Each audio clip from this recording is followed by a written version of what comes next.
Om Shanti. Good morning. साकार मुरली 12 जनवरी 2026। बाबा का मीठा मीठा लेटर हम मीठे मीठे बच्चों के मीठे मंथन के लिए। मंथन शुरू करने से पहले ज्ञान सूर्य शिव बाबा की लाइट और माइट भरी किरणों के नीचे बैठ जाते हैं और अनुभव करते हैं कि मैं लाइट स्वरूप माइट स्वरूप आत्मा हूं। आज की साकार मुरली बहुत सारी जोड़ी वाले शब्द आए हैं, तो हम आज की मुरली को जोड़ी के हिसाब से देखने वाले हैं। पहली जोड़ी है काम जीत जगत जीत की जोड़ी। दूसरी जोड़ी है हंस और बगुले की जोड़ी। तीसरी जोड़ी है सुख और दुख की जोड़ी। चौथी जोड़ी है पवित्र दुनिया अपवित्र दुनिया की जोड़ी है ना। विकारी की निर्विकारी की जोड़ी, ये भी तो है ना। पावन दुनिया पतित दुनिया और विकारी निर्विकारी की। अगली जोड़ी है दिन और रात की जोड़ी, है ना। सुख दुख की जोड़ी।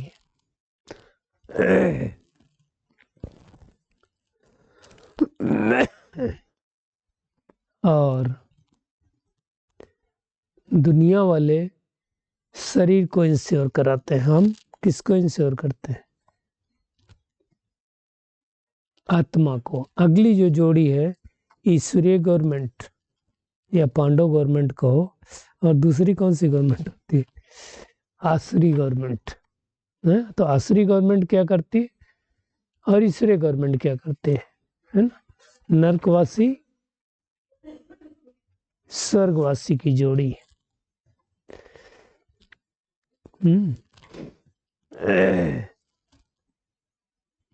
और झूठी दुनिया सच्ची दुनिया। ऐसा करके अगर आप देखेंगे तो ऐसी बहुत सारी जोड़ी आई हुई है ना। बाहुबल योग बल की जोड़ी, है ना। और मुक्ति जीवन मुक्ति की जोड़ी, है ना।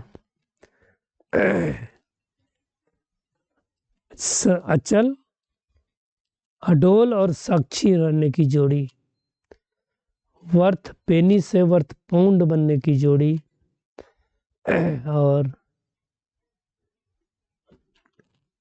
डर्टी दुनिया और प्योरिटी की दुनिया, ये दोनों जोड़ी। ये आज की पूरी मुरली है। बाबा देखो क्या कह रहा है। अगर पावन दुनिया में चलना है तो क्या करना पड़ेगा? तो आज बाबा ने उसके लिए बोला ना, पावन दुनिया और पतित दुनिया। पावन दुनिया में क्या होता है? एक भी पतित आत्मा नहीं हो सकती, और पतित दुनिया में एक भी पावन आत्मा नहीं हो सकती। क्यों?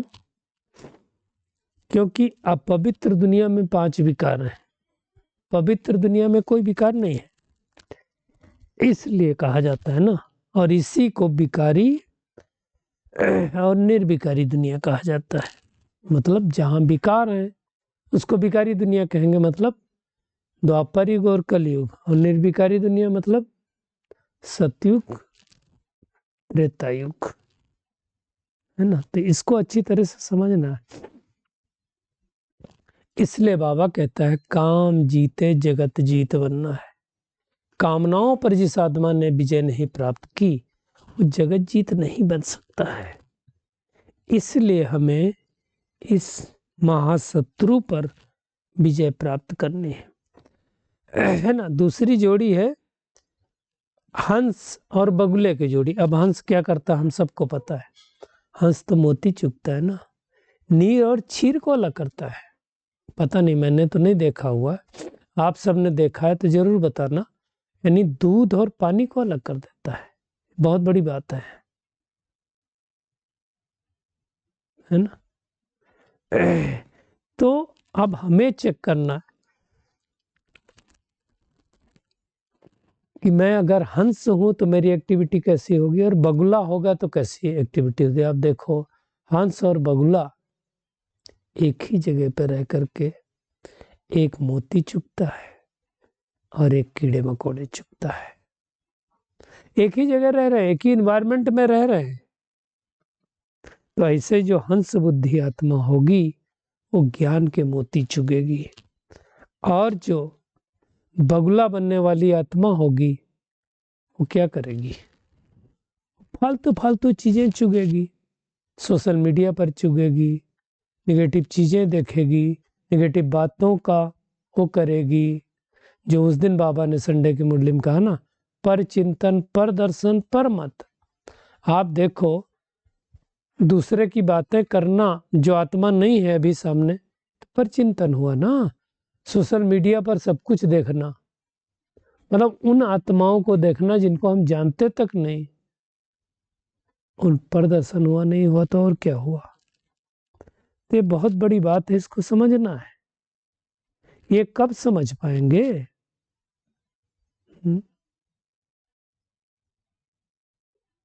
तभी समझ सकते हैं जब हम किसी को दुख न दें। देखो, बगुला हमेशा दुख देता है, अरे मछलियों को भी खाता है जिंदा जिंदा, तो उनको दुख होता है ना। तो जो बगुले वाली बुद्धि होते हैं, अर्थात विकार युक्त होते हैं, वो तो दुख ही देंगे। और सबसे ज्यादा लोग दुख विकारों के लिए ही देते हैं, है ना।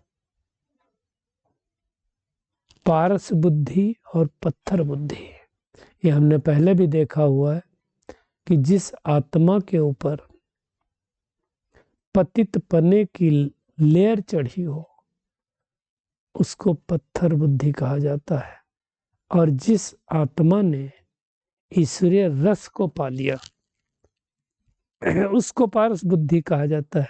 तो भगवान आए किस लिए सृष्टि पर? पत्थर बुद्धि से पारस बुद्धि बनाने। तो हमें चेकिंग करनी कि हम कितना पारस बुद्धि बने। कब करनी चेकिंग? अभी चेकिंग करनी है, अभी मेहनत करनी है। क्योंकि हम जिस दुनिया में जाने वाले हैं वहां एक भी भिखारी नहीं है, तो हमें तो निर्भिकारी होकर के जाना पड़ेगा ना। भिखारी होकर के जाने से तो नहीं होगा। उस नई दुनिया में जाना है। हालांकि दुनिया वाले सोचते हैं दो दुनिया है,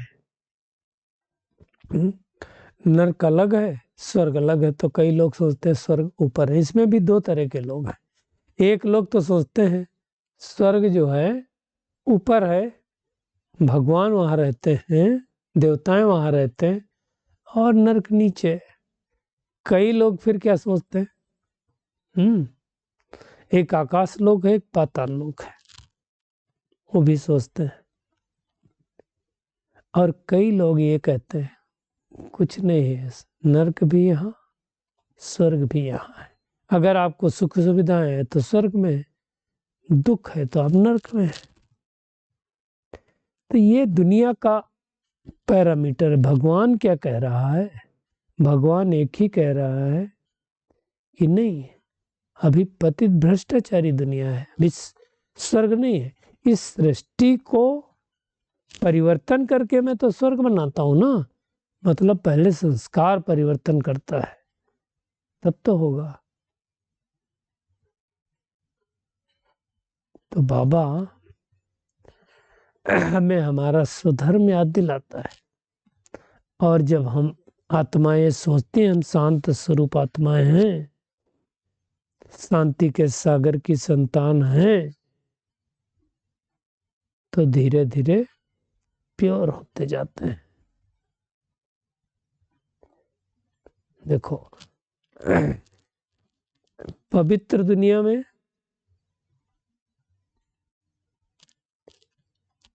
कोई भी आत्मा विकारी नहीं हो सकती है। तो अब हमें मेहनत करनी है। कौन सी मेहनत करनी है? इस सुख धाम से सुख धाम में जाने के लिए। ये भी जोड़ी है ना। सुख को क्या कहा जाता है? दिन। दुख को क्या कहा जाता है? रात। भटकने की रात। तो कलयुग रूपी रात में हम सब क्या कर रहे थे? भटक ही रहे थे ना। वो रात में भटकने की बात नहीं, उसमें थोड़ी भटकते। कलयुग रूपी रात में भटकना। बाबा देखो क्या कह रहा है, भक्ति को भी भटकना कहा जाता है।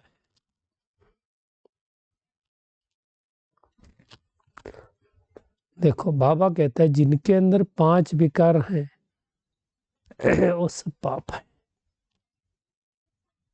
काम, क्रोध, लोभ, मोह, अहंकार, ईर्ष्या, द्वेष, नफरत, आलस, अलबेलापन, ये तो हम सब सुनते ही है ना।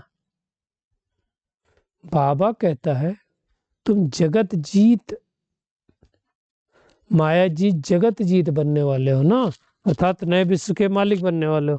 तो मालिक आत्मा क्या करेगी? परबस तो नहीं होगी ना, फिर विकारों के भी परबस नहीं होगी। तो ये वाली बातें आकर के भगवान बताता है, तब हमारा भटकना बंद होता है। नहीं तो लोग कहाँ कहाँ भटकते हैं। आज मंदिर गए, कल मस्जिद गए, परसों चर्च गए, क्या क्या करते रहते हैं। तो बाबा क्या कहता है, दुनिया वाले इंश्योरेंस करते हैं। इंश्योरेंस करते हैं तो किसका करते हैं? शरीर का होता है, आत्मा का इंश्योरेंस होता है। शरीर का इंश्योरेंस होता है। शरीर चला जाएगा तो क्लेम मिलता है। यहाँ भगवान आकर के आत्मा को इंश्योर कराता है, और वो भी 1-2 जन्म के लिए नहीं, 21 जन्मों के लिए इंश्योरेंस देता है। तो कितनी बड़ी बात है।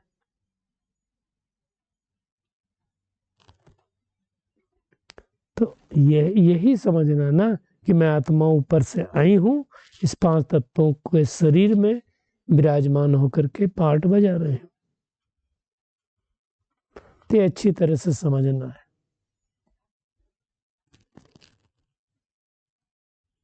देखिए हम सब आत्माएं हैं, केवल समझने की बात है ना। क्योंकि आत्मा के ऊपर ही पाप आत्मा, पुण्य आत्मा, महान आत्मा पड़ता है ना नाम। शरीर पर नाम नहीं पड़ता है, पुण्य शरीर, पाप शरीर नहीं। तो वो समझना, भगवान आया है हमें पापों से छुड़ाने के लिए। एक मंडली में कहा था जमघटों से छुड़ाने के लिए। तो विकार ही तो हमारे कैरेक्टर बिगाड़ देते हैं, और भगवान आकर के हमारे कैरेक्टर सुधार रहा है। इसलिए बाबा ने 2 शब्द यूज किए, ईश्वरीय गवर्नमेंट और आसुरी गवर्नमेंट। आसुरी गवर्नमेंट क्या करती है? स्थूल गवर्नमेंट की बात नहीं, तो वो आसुरी कर्म ही करना सिखलाएगी। ईश्वरीय गवर्नमेंट होगी, वो क्या करेगी? नियम कानून से चलेगी, भले थोड़ा फायदा कम हो। इन दोनों में जो मेजर डिफरेंस है वो बाबा बताना चाहता है। दुनिया में कोई भी मनुष्य थोड़ी जानता है कि देवता कैसे थे, किसने बनाया, कब थे। ऐसे बनाते हैं। देवताएं तो स्वर्ग में होते हैं ना। किसने बनाया उनको? स्वर्ग में निवास रखने लायक किसने बनाया? तो बाबा ने बताया ना।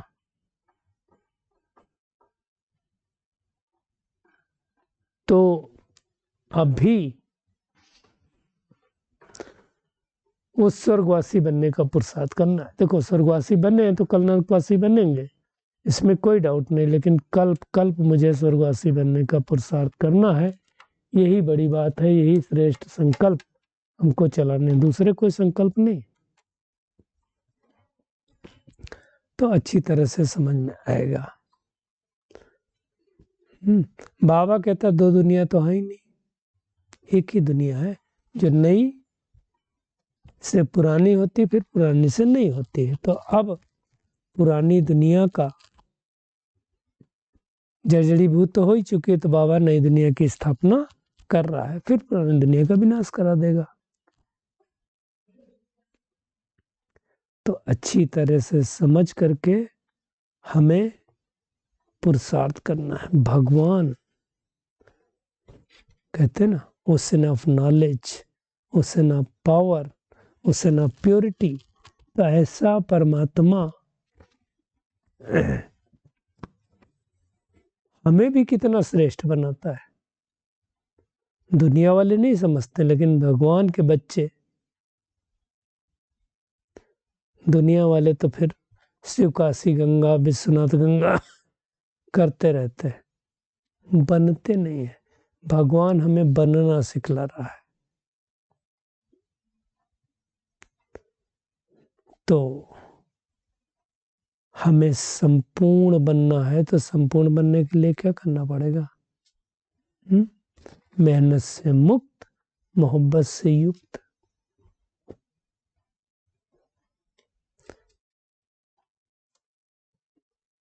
और फिर बाबा ने आज हिदायत दी कि बहुत सारे लोग जो है विकार में जाते रहते हैं और आते रहते हैं, उनके लिए बाबा ने हिदायत दी। जो दुनिया वाले असंभव समझे उसको बाबा ने करके दिखाया। इसलिए हमें ध्यान देना है, पहले ज्ञान, फिर भक्ति, फिर वैराग्य। इसको अच्छी तरह से समझना। ज्ञान चाहिए, ज्ञान के बाद, ज्ञान की प्रारब्ध के बाद भक्ति आती ना, और फिर भक्ति पूरा होती है तो ज्ञान मिलता है। तो इसको अच्छी तरह से समझ लेना।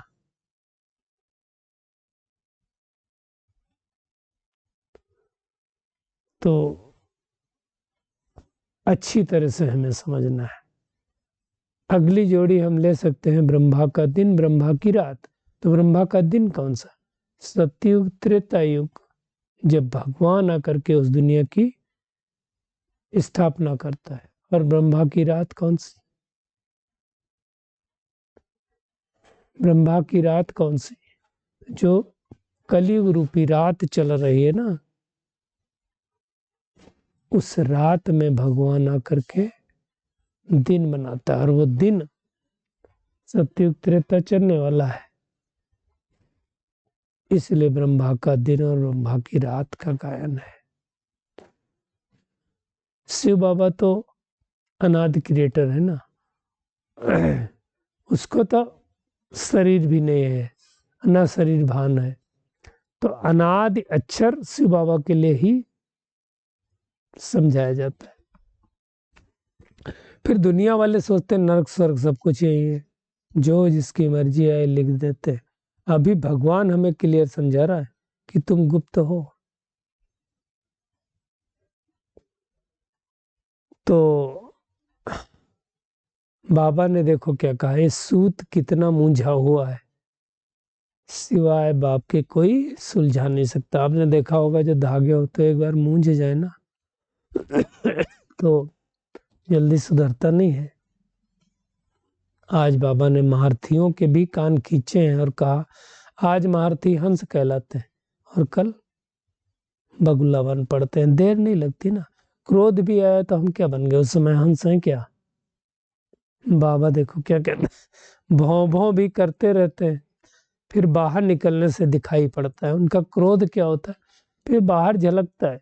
फिर अनेक आत्माएं बोलती हैं कि ये भी ज्ञान में चलते हैं क्या? तो बाबा की डिस सर्विस होती, भवभव नहीं करना। वैसे भी आप देखो जो भवभव करता है, कौन करता है भवभव?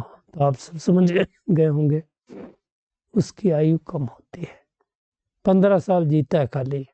इसलिए हम भी जितना शांत रहेंगे, भवभव जितना कम करेंगे, उतना शरीर भी स्वस्थ रहेगा और आयु भी बढ़ेगी।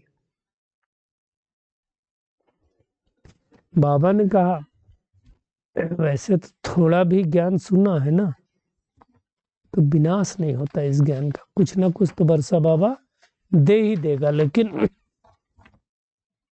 हमें श्रेष्ठ पुरुषार्थ करना है, और उसके लिए बाबा ने कहा इच्छा मात्र विद्या बनो। देखो कोई अगर इच्छा होगी ना तो हमें अच्छा नहीं बनने देगी। इच्छाएं ही तो आज दुनिया में दुख का कारण है, अशांति का कारण है। जो चाहिए चाहिए, कल की भी मुरली में बाबा ने कहा था ना, संतुष्ट नहीं है, संतुष्ट क्यों नहीं है? क्योंकि कोई ना कोई हमें हमारी कामना बची हुई है। इच्छाएं इच्छा बनने नहीं देती है। आज बाबा ने कहा डर्टी दुनिया, प्योर दुनिया और डर्टी दुनिया। बाबा ने तो इतना तक कह दिया कि इसमें ऐसे ऐसे लोग होते हैं जो अपने बाप को भी खत्म कर देते हैं, परिवार को खत्म कर देते हैं। हम सबको नेपाल का केस एक याद होगा, ज्ञानेंद्र थे राजा, उसके पहले की बात है। उस बच्चे ने सबको मार दिया, जो प्रिंस बनने वाला था, भाई का बच्चा, और जो भाई किंग था, दोनों को मार दिया। ये कली की दुनिया है, इससे दिल नहीं लगानी है, जाने वाली दुनिया है। और हमें इच्छा मात्र में विद्या बनना है।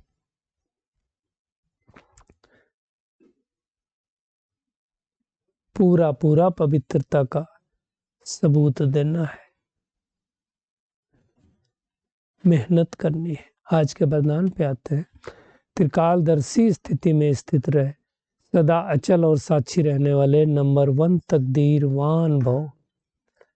बाबा देखो कह रहा है, त्रिकालदर्शी स्थिति में स्थित होकर हर संकल्प, हर कर्म करो और हर बात को देखो। क्यों, क्या, क्वेश्चन मार्क ना हो, सदा क्या हो, फुल स्टॉप। बाबा ने पहले भी कहा ना, 3 बिंदी लगाओ। Nothing new. हर आत्मा के पार्ट को अच्छी तरह से जानकर फिर पार्ट में आओ। सामने वाली आत्मा अपना पार्ट निभा रही है, मुझे क्या निभाना वो हमें समझ में आना चाहिए। और उसके लिए बाबा ने फार्मूला दिया कि संबंध संपर्क में भले आओ, लेकिन न्यारेपन और बाप के प्यारेपन की समानता रहे। लव और लॉ का बैलेंस रहना चाहिए। तब ऐसी आत्माएं जो हलचल में होंगी, ऐसा समय हम अचल रह पाएंगे। और सहनशीलता के गुण को धारण करो तो कठोर संस्कार भी शीतल हो जाएंगे। अब व्यक्ति सारा में बाबा ने कहा, आप लोगों का स्लोगन है मुक्ति और जीवन मुक्ति हमारा जन्म सिद्ध अधिकार है।